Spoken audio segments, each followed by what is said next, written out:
Marco, Marion Canu pour Le Parisien. Can you explain, you talk a little bit about it, but can you explain why did you choose Antoine? And Le coach, c'est mieux. Sorry. On n'est pas copains. Pas encore. Sorry. Why did you choose the coach and to explain your choice? Yeah, how I said. So Antoine, everyone knows Antoine. He's a really experienced head coach in Ligue 1. He knows the league perfectly. He knows these situations. He is this kind of personality with all his experience. And he has exactly a clear idea how he has to lead the team. I think this is the main aspects, of course. With this impact, a change of a coach, you also you are sure you expect a change of dynamics into the dressing room and a new energy, and definitely a clear awareness of the situation. Marco, it was a decision you think about for a long time, or the decision was stronger after the defeat against Lens? You know, football business like we all do. These decisions are never easy, but of course it's part of the game, and we are always following the group, following the current situation, the dynamics inside the group, and it's not just like a one result. It's an overall picture we try to draw and made our analysis in that way.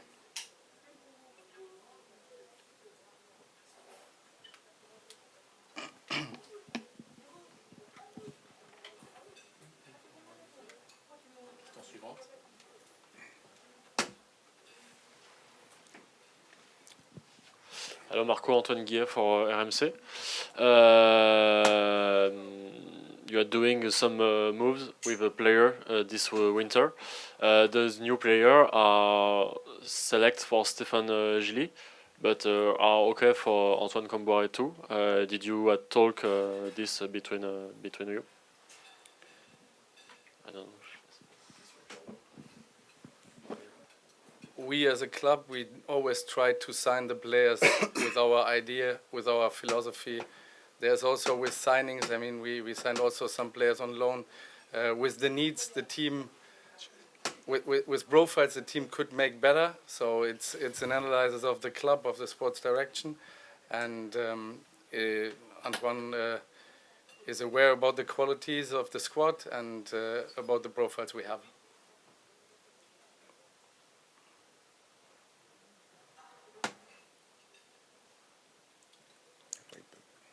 Question à Marco ou au coach sur son arrivée. Question pour le coach. Oui. Alors, Parisien, tu avais dit récemment que après ton opération, tu n'étais pas forcément prêt à replonger. Qu'est-ce qui t'a fait changer d'avis? C'est le projet du PFC? J'étais en tout cas donc, en convalescence, mais ça allait beaucoup mieux. Ça fait 3 mois que j'ai été opéré, donc là je suis une grosse rééducation, puis ça va de mieux en mieux. Et c'est vrai que l'appel donc du PFC m'a fait réfléchir et puis a fait que j'ai fini par accepter, voilà, tout simplement. Je me sens capable aujourd'hui physiquement, surtout donc de pouvoir relever ce défi. Qu'est-ce qui t'a attiré au PFC? Que tu savais du club avant de venir, avant de... J'ai vu leur parcours, je sais que c'est fait quoi, 45 ans que... C'est ça 46 ans 46 ans que ce club n'a pas été en Ligue 1, mais j'ai vu leur parcours en Ligue 2, une très belle équipe, et puis bien sûr qu'avec l'arrivée des nouveaux actionnaires, donc ça a donné un club beaucoup plus puissant, avec beaucoup plus de moyens, et ils sont montés logiquement en Ligue 1, et puis maintenant c'est une première année où ils sont en phase de construction, faut pas se mentir, hein. J'entends souvent donc les gens parler de budget, tout ça et tout, mais c'est un jeune club, un promu, donc tu apprends. M. Kombouaré, Laurent Grandcola à l'équipe, je ne me suis pas présenté. Sans rentrer évidemment dans le secret du vestiaire, mais quels ont été vos premiers mots au groupe mardi matin quand vous les avez vus la première fois? Alors déjà leur dire que j'arrivais, quand j'arrive en cours de saison, c'est qu'il s'est passé quelque chose de grave. d'important. D'ailleurs, j'en profite pour saluer donc Stéphane Gilly pour le travail qu'il a fait ici. J'ai une pensée pour lui. Donc, voilà, et c'est l'avis donc des entraîneurs. Moi, je suis bien placé pour en parler. Donc voilà, mais donc c'était souhaité donc leur dire que maintenant il faut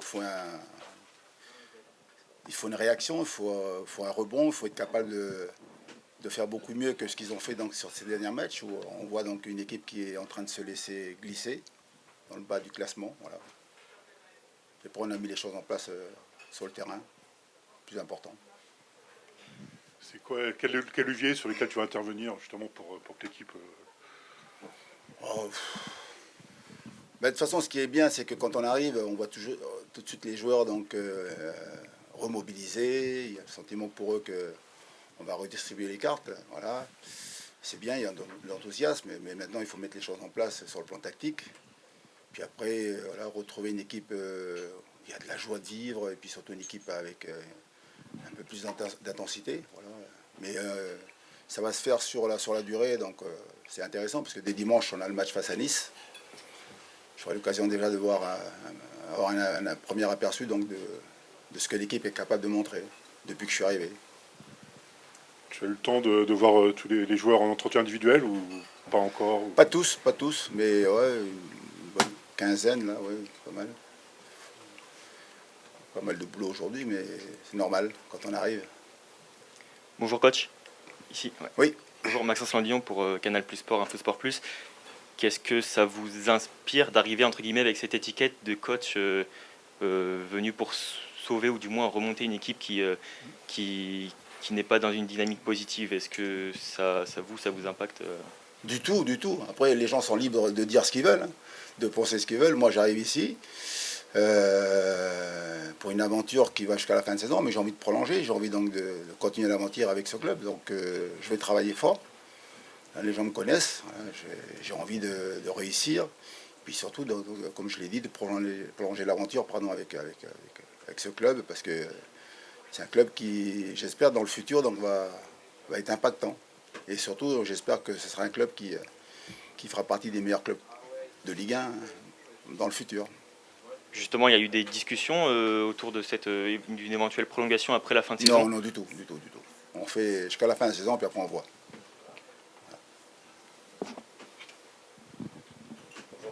Oui. Alexandre, Ligue 1 Plus. Bon retour en Ligue 1. Votre arrivée a créé une petite surprise pour certains observateurs ou supporters. Est-ce que vous avez peut-être un petit mot à leur adresser et surtout, qu'est-ce que vous pensez pour apporter à cette équipe du Paris FC? Surprise dans quel sens? Peut-être que les gens s'attendaient à quelqu'un de la Galaxy Red Bull, je veux dire. Voilà. Ce que les gens pensent, ce que les gens disent, ça c'est votre problème. Moi, je suis super content d'être là. Voilà, ce projet-là me plaît.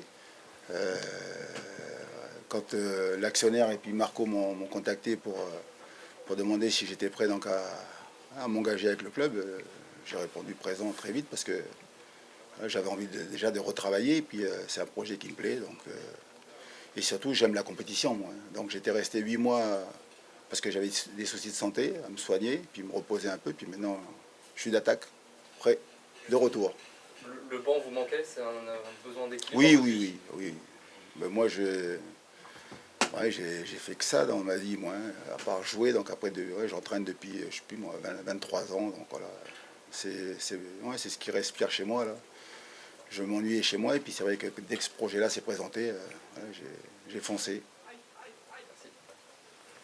Bonjour coach, Nathan Ramérisson pour France Télévisions. Pour aller dans la continuité de la question de mon confrère, vous avez l'habitude des situations délicates dans les clubs, de les prendre certains en cours de saison. J'ai pas fait que ça. Hein. Non, bien sûr que pas. On ne résume pas à ça. Mais est-ce que vous assumez cette casquette de pompier de service ou est-ce que ça vous agace?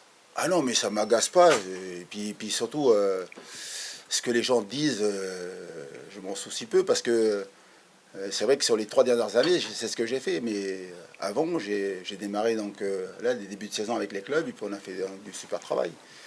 Mais c'est vrai que quand je suis en vacances et puis on m'appelle, voilà, je réponds présent. Et puis après, j'essaie de faire le taf. Comme on dit, les clubs sont en difficulté. Alors ici, je pense pas, parce que j'ai pas envie de parler de maintien ici. J'entends souvent les gens qui parlent de maintien. Non. Aujourd'hui, on est au-dessus. C'est vrai qu'on a la 15e place. Et moi, j'aspire à ce que ce club-là en aille plus haut, beaucoup plus haut. Voilà. Après, vous parlez de pompier service, moi, j'ai pas à commenter ce que les gens pensent et ce que les gens écrivent aussi, surtout les journalistes. Voilà. C'est vous qui le dites ça. Bonjour coach, Olivier Bory de l'AFP. Quand on arrive dans une situation comme ça, quelles sont les priorités, quelles sont les premières choses que vous cherchez à mettre en place? La première, c'est surtout redonner confiance aux joueurs, recréer une dynamique positive, voilà, et puis surtout donc les encourager, les rassurer, dire ce qui ne va pas, mais surtout les accompagner pour que voilà, ils reprennent confiance et puis surtout que ça se voit sur le terrain dès dimanche. Il faut que ce soit une réponse assez rapide, quoi. C'est ce que j'aimerais. Pas tant en termes de résultats, hein, mais surtout dans les intentions. On doit avoir du changement. En termes de système de jeu, défini déjà Il vaut mieux. Oui. Voilà. On a travaillé cette semaine, on a fait de la vidéo, on a mis des choses en place. Voilà. Alors bien sûr que là, sur l'équipe, il y a encore donc avec le staff, on va réfléchir, mais oui, c'est en train de se mettre en place et puis surtout, on sait où on veut aller. Maintenant, il faut que les joueurs mettent ça en place sur le terrain, quoi. Donc ça serait plus sur une défense à 5 ou un plus à 4? Vous verrez, vous verrez. Est-ce qu'il y a encore une ou deux questions sur l'arrivée du nouveau coach? On passera ensuite au match après. Ouais. Bonjour coach, Oui. Antoine Guillet pour RMC. Est-ce que vous y croyez, vous, vraiment, à cet électrochoc et au pouvoir finalement de remobiliser comme ça un groupe en difficulté sur quelques semaines? J'ai pas compris la question. Là. Est-ce que vous Est-ce croyez... que j'y crois?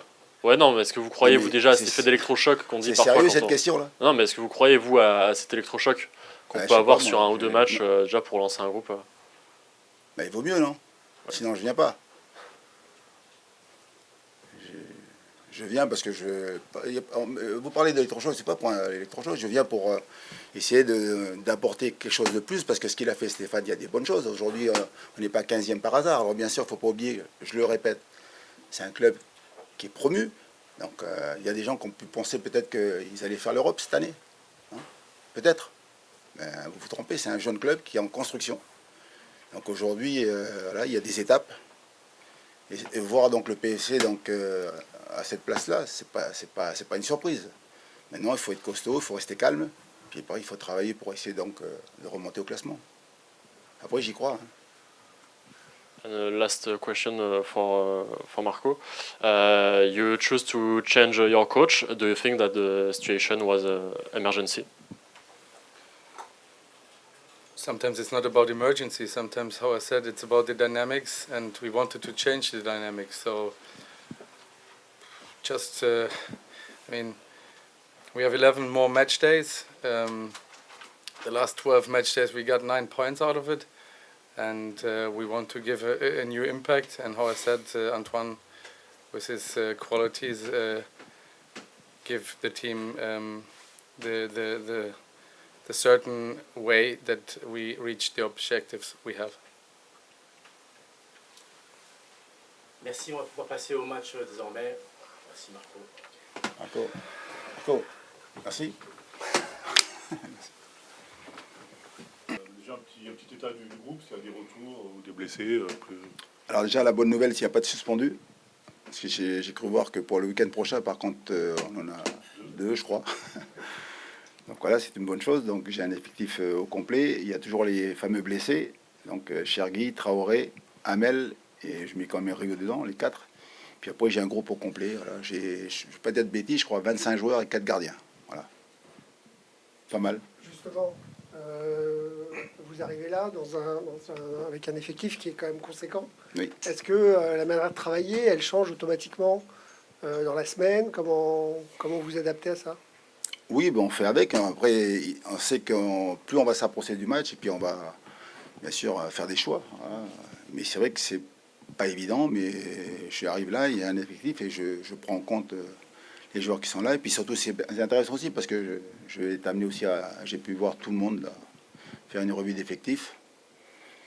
Puis après, donc demain, avant l'entraînement, donc il y aura des choix qui seront faits. Et puis après, derrière, encore un groupe qui sera amené donc à partir au vert pour préparer le match face à Nice, dimanche.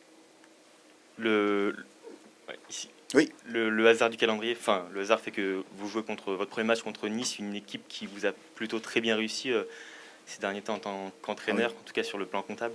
Comment est-ce que Je compte plus, moi. Est-ce que justement c'est le fait que voilà vous ayez enchaîné les victoires face à Nice, ça change quelque chose face à cette équipe ou c'est Ben d'ailleurs, vous me l'apprenez.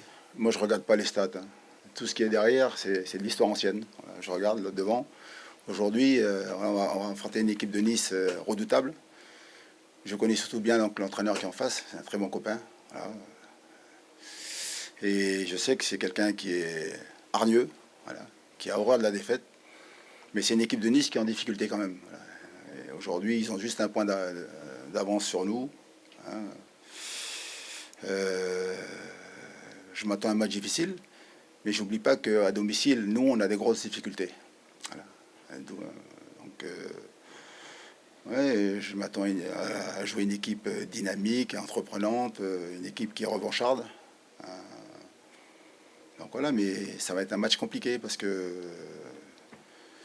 j'ai une équipe aussi qui aujourd'hui est en train donc de continuer donc excusez-moi du terme, mais c'est ça, de se mettre en difficulté, dégringoler. Et on a besoin donc d'une réaction dès dimanche. Hein. Bonjour coach, Marion Cagnou pour Le Parisien. Vous l'avez dit, c'est une équipe qui a du mal à domicile. Est-ce que vous avez pu en discuter avec les joueurs? Est-ce que vous savez quel levier vous pouvez peut-être activer justement pour créer une nouvelle dynamique à Jean-Bouin? J'en ai parlé avec certains, parce qu'il y avait tellement de choses à faire, mais avec certains, donc de dire qu'est-ce qui se passe, pourquoi donc à domicile c'est compliqué. Ils ont du mal à expliquer, voilà, parce qu'il y a des matchs qui sont capables de démarrer fort, et puis après derrière, donc, pour preuve, le match face à Lens, hein, au bout de 20-25 minutes, on a le sentiment que c'est une équipe du PFC qui peut ouvrir le score, qui peut mettre en difficulté, et puis après derrière, vous voyez le score.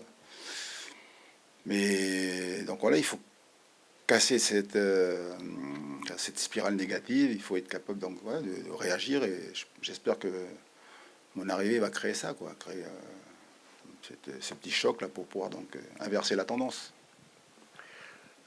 Coach, Stéphane Gilly, depuis pratiquement un mois et demi, avait un problème d'arrière droit. Vous l'avez aussi. Et c'est compliqué dans ces cas-là.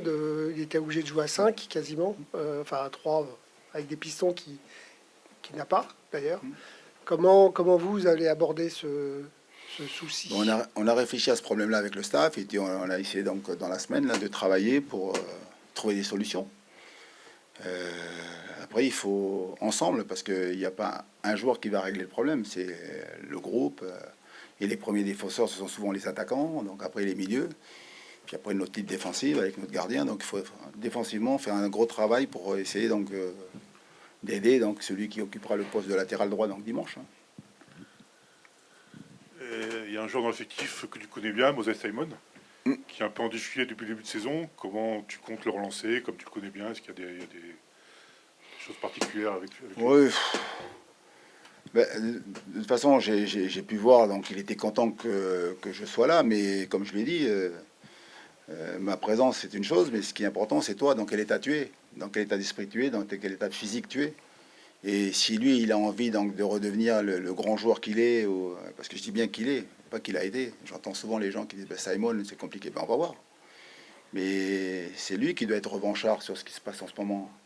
C'est pas normal que ce joueur-là, donc, il ait ce niveau-là au moment où on se parle, quoi. Donc, on attend une réaction d'homme d'abord, et puis après, sur le terrain, on veut voir un joueur différent, quoi.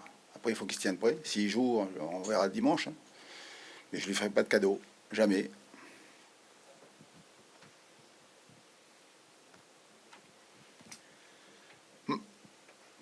Oui. Bonjour coach, Waïb Sedjiki de Beurre FM. J'avais une question sur la hiérarchie des gardiens entre Kevin Trapp et Ngambadjo. Est-ce qu'il pourrait y avoir un renversement de hiérarchie au sein de la fin de saison ou pas pour vous?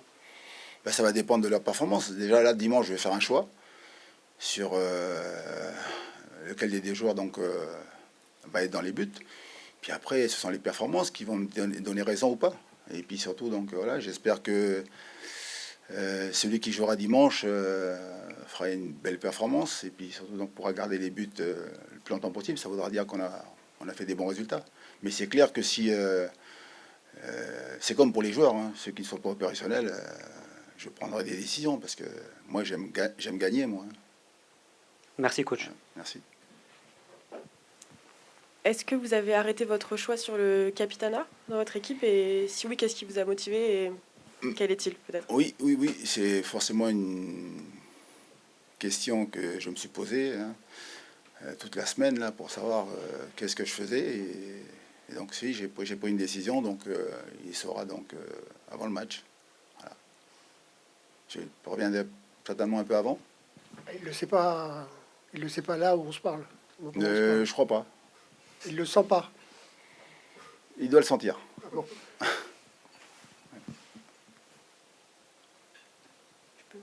Oui. Et une question sur Olivier Echouafny, votre adjoint. Si je ne me trompe pas, c'est la première fois que vous travaillez ensemble. Bonne question. Est-ce que vous pouvez me parler de lui un petit peu, justement, pourquoi vous l'avez choisi?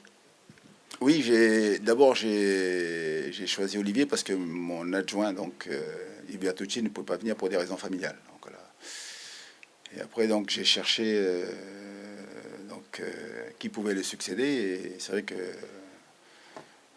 les retours que j'avais, donc quand j'ai commencé à passer quelques coups de fil, c'était Olivier Echouafny, parce que c'est quelqu'un qui connaît le très haut niveau, même si c'était avec les féminines, il a fait le PSG, il a fait l'équipe de France et tout.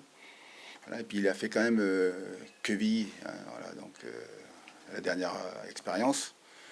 Ça a été un très bon joueur de foot, hein, donc il a fait une grande carrière. Voilà, et je sais que c'est quelqu'un qui est capable de supporter la pression de ça et tout. Et puis j'avais besoin de quelqu'un pour m'épauler là tous les jours à l'entraînement. C'est une belle personne. Voilà, maintenant, j'espère que ce sera je ne vais pas dire un duo parce qu'il y a aussi Taureau qui est là. Il y a Michel Dufour. Puis on a gardé bien sûr Mika, l'entraîneur des gardiens qui était déjà là. Donc on a une équipe là. On espère qu'on sera une équipe gagnante en fin de saison, quoi.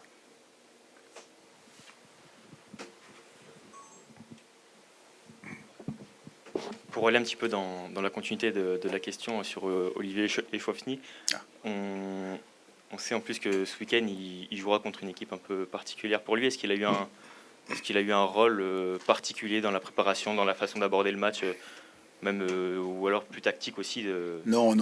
Là, il n'y a pas de place pour les émotions, hein. Voilà, donc, on a fait comme d'habitude. Voilà, préparer un adversaire que, bien sûr, lui connaît un peu plus parce que donc il a vécu là-bas, mais il faut savoir que Olivier Echouafny, dernièrement, il habite à Toulouse, hein. Donc il n'habitait plus à Nice, hein. Après, c'est son club de cœur parce qu'il a démarré là-bas, mais ça fait plusieurs années qu'il n'a plus donc été sur Nice, hein. Donc, comme moi, on va découvrir cette équipe de Nice, même si on a passé du temps à les regarder jouer. Là, ils ont une belle équipe, hein. Ils ont des bons joueurs, mais ils sont comme nous, des bons joueurs aussi, mais une équipe en difficulté aussi.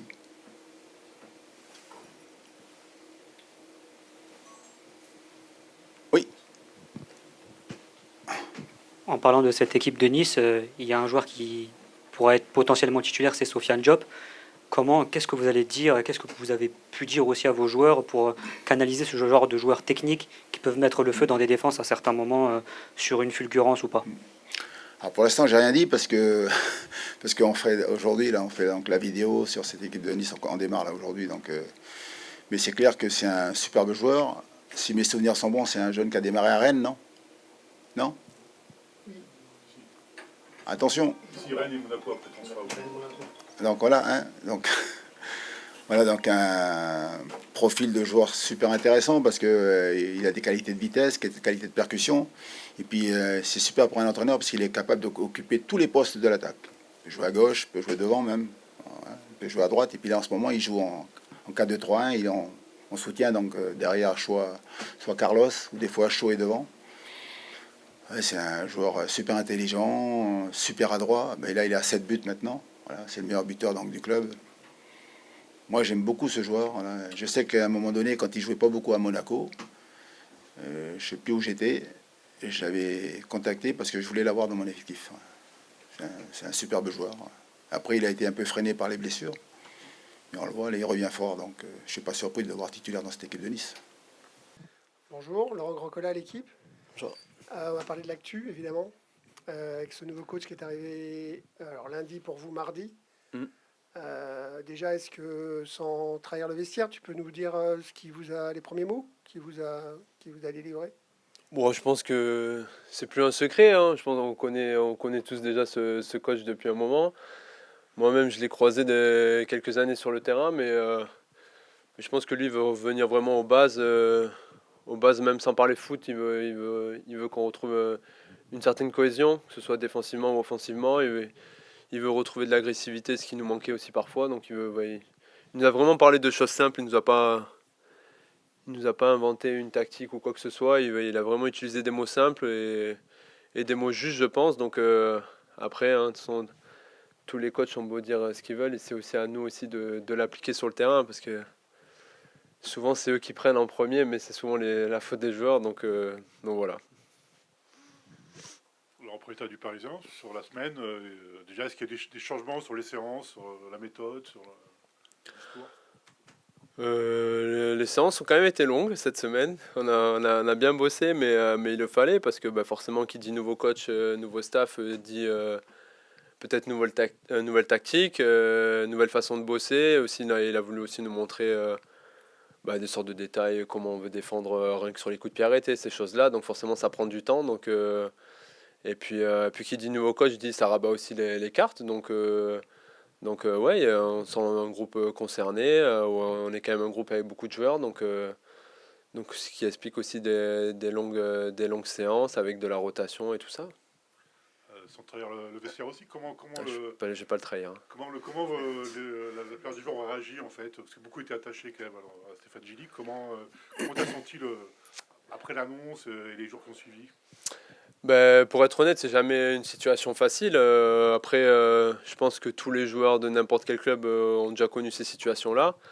Et c'est ce qui est aussi un peu triste dans le football, mais c'est souvent le coach, c'est tout le temps même le coach qui saute, et des fois c'est pas forcément de sa faute, hein. Moi je pense que les premiers concernés à chaque fois sont les joueurs, c'est nous qui sommes sur le terrain, c'est nous les premiers responsables de mauvais résultats. Donc forcément c'est toujours un coup dur quand un coach part, parce qu'on se sent quand même largement responsable. Mais après ça fait partie de notre métier de nous adapter et de se remettre au travail immédiatement. Donc la nouvelle a forcément pas été bien prise, et on est les premiers tristes, mais il faut se relever, quoi. Pierre, le coach nous a dit qu'il avait vu une petite quinzaine de joueurs. Alors est-ce que c'est ton cas? Et si c'est le cas, est-ce que tu peux nous dire éventuellement, sans rentrer dans les détails, quel rôle il compte t'attribuer? Est-ce que voilà. Alors, je fais partie de ces joueurs-là, voilà, sans rien trop dire. Après, oui, on a eu une longue conversation, comme il a eu après, je pense, avec chaque joueur. Mais oui, il m'a dit, sans trop dire, il m'a dit qu'il comptait sur moi. Comme je vous ai dit au début, on s'est croisés pas mal de fois, on a joué contre pas mal de fois, donc on se connaît un petit peu. Mais moi, comme j'ai toujours dit, c'est le terrain qui parle, et je pense que lui aussi, il est un peu pareil, c'est le terrain, donc il faut montrer à l'entraînement et aussi en match. Là, tu reviens en pleine forme. Ah, je suis un homme neuf, là. Le terrain t'a beaucoup manqué. Ouais. L'équipe aussi. Tu as manqué à l'équipe, je pense. Tu sens que voilà, t'es reparti pour un tour, là, c'est bon? Ah, je suis reparti pour un moment, ouais. Ça y est, on a dû refaire bien les choses, en fait. J'ai été mal opéré, voilà, hein, un travail d'un chirurgien qui m'a mis un matériel de mauvaise qualité, pour être poli. Et du coup, on a pris la décision avec tout le monde de me faire une nouvelle opération avec un matériel adéquat pour mon péroné. Et puis ouais, là je suis un nouvel homme. C'est vrai que ça faisait un an et demi que ça me faisait galérer, j'avais des douleurs, et là depuis plus rien. Donc je suis très content. La preuve, au match de Toulouse, j'ai joué 90 minutes où j'ai essayé d'envoyer quelques brins aussi un peu pour me rassurer, et tout a tenu, donc c'est impeccable. Ouais. Je suis un nouvel homme et en pleine forme, et je suis vraiment content de revenir pour cette dernière ligne droite qui va être très importante. Quand tu es sorti de l'équipe, c'était après Lille. À ce moment-là, la situation était plutôt convenable. Comment tu expliques un peu ce glissement là depuis en tant qu'observateur, mais tu n'étais pas sur le terrain? Alors en tout cas, je vais pas dire que c'est à cause de moi que l'équipe va mal parce que j'étais plus là. Non, non, j'aurais pas cette prétention-là. Mais après, c'est sûr que le Paris FC, après cette période de Lille, même au niveau de cette période-là, le Paris FC, les équipes nous connaissaient déjà un peu plus. Je pense qu'on a eu le temps de nous analyser. C'est vrai qu'en début de saison, personne ne connaissait vraiment le Paris FC en Ligue 1. Personne ne savait vraiment à quoi s'attendre. Et après, forcément, vous connaissez le football d'aujourd'hui. Tout le monde a la vidéo. À les replays et à tout. Et c'est vrai qu'on tombait sur des équipes qui savaient un peu plus comment jouer, comment nous contrer. Et je pense que c'est ça qui nous a fait le plus mal. Et après, nous, je pense qu'on a eu un peu de mal à réadapter un peu notre niveau de jeu. Et on s'est mis un peu plus subir et à proposer moins de football. Et c'est ce qui nous a fait mal. Ouais. Bonjour Pierre. Ouais. Ah. 2026 n'a pas forcément aussi bien commencé sur le plan comptable. Est-ce que tu ressens aussi dans le groupe un peu cette pression de gagner ou du moins ce sentiment d'urgence qui peut y avoir et qui peut aussi vous crisper parfois? Sentiment d'urgence, oui, je pense que c'est le terme parce que mine de rien, on est la première équipe en gros dans le championnat de Ligue 1, quoi. On est à 6 points du barragiste. Donc forcément, il faut quand même être conscient qu'on est dans une place dangereuse et que c'est pas bien au niveau du contenu, que ce soit au niveau de la position du classement. Et c'est là où il va falloir que sur les derniers matchs, déjà il va falloir qu'on soit beaucoup plus solide à domicile, ce qui n'est pas normal. Je crois que je sais pas j'ai pas les stats, mais on n'a pas fait grande victoire à domicile et pour sauver, c'est quand même important d'être solide à domicile et ensuite faire des résultats à l'extérieur. Donc je pense que ça commencera par là et j'espère qu'on le fera dès dimanche. Bonjour Pierre, Marion Cagné pour le Parisien. Tu parles justement de ces difficultés à domicile. Est-ce que vous arrives à l'expliquer? Est-ce que vous en discutez dans le vestiaire? Est-ce que c'est devenu un sujet presque avant de commencer un match à Jean-Bouin? On n'a pas le choix, il faut y arriver et finalement ça bloque régulièrement. Non, non, on n'arrive pas forcément à l'expliquer. Et nous, on aimerait le rendre aussi tout le soutien qu'on a depuis le début de saison, parce que c'est vrai qu'on voit que le stade est quand même à chaque fois quasiment plein. On est quand même tout le temps soutenu. On aimerait justement le rendre. Et en plus, en début de saison, on avait parlé d'avoir cet objectif d'être fort à domicile. Et c'est vrai qu'on n'a pas réussi. Donc ça serait bien que sur cette fin de saison, on puisse devenir vraiment dur à battre et imperméable et surtout concéder beaucoup moins de buts et d'occasions. Ouais.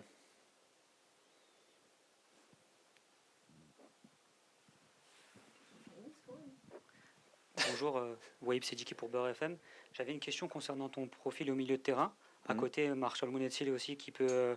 vous pouvez aussi combiner ensemble. Est-ce qu'à l'entraînement, vous avez fait des exercices, vous avez un peu plus travaillé pour préparer ce match contre Nice, où vous en avez discuté pour certaines combinaisons, que ce soit de la permutation, que ce soit du marquage sur des meneurs de jeu à certains moments qui pourraient potentiellement vous faire mal, ou vous pourrez leur faire mal aussi dans ce match? Oui, surtout sur les 2 derniers jours, là, on a mis pas mal de choses en place, notamment hier où on a fait une mise en place tout simplement 11 contre 11, où de là vous dire que ce soit Marshall et moi, on a tous fait en fait, parce qu'on a le coach et son staff a fait pas mal de changements et de permutations, ce qui est normal. Donc je pense que ça se précisera surtout dimanche ou peut-être demain, veille de match. Je sais pas comment il fonctionne ce coach, parce que l'ancien coach, on savait généralement qui était titulaire la veille de match. Là, avec lui, je ne sais pas s'il fait des mises en place ou quoi, mais en tout cas, pour l'instant, de savoir qui jouera samedi, on ne sait pas encore. Dimanche, pardon, on ne sait pas encore, mais dans tous les cas, je pense que tout le monde sera prêt. Ouais. Et vous jouez contre Nice, vous êtes passé par ce club. Est-ce qu'il y a toujours ce petit sentiment de jouer contre un ancien club, potentiellement? Comment on les prépare, ce genre de match? Moi, après, je suis pas... Je suis pas du genre à beaucoup stresser ou quoi, mais je suis toujours ravi de jouer contre mes anciens clubs, parce que partout où je suis allé, c'est toujours très bien passé. Et même si avec les années, il reste plus grand monde, mais je connais encore quand même certaines têtes, que ce soit dans les joueurs ou dans le staff. Donc je suis toujours très content de revoir les anciens coéquipiers. Nice, c'est quand même un club qui a été important dans ma carrière, où j'ai passé quand même 4 ans, où j'ai vécu quand même pas mal d'émotions. Donc oui, très content de les voir, même si pendant 90 minutes, il n'y aura pas ce sentiment d'émotion ou de copains. Mais après, avant le match, je serai content de les voir. Oui. Merci beaucoup. De rien.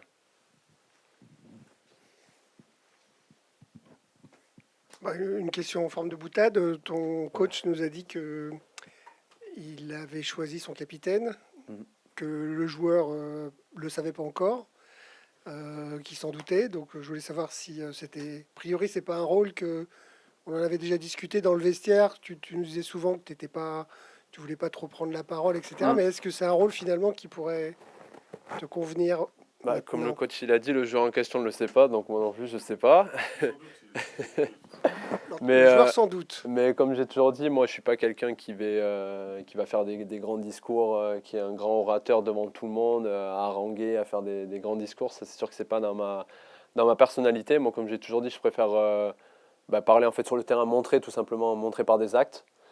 Mais après, si ça doit être moi, moi je suis un homme de devoir et de mission, donc je le ferai avec grand plaisir. Et si ce n'est pas moi, ça ne changera rien à mon football et à mon envie, à mon agressivité sur le terrain. Avec plaisir. Question. On est bon? Merci. Merci beaucoup, messieurs, dames.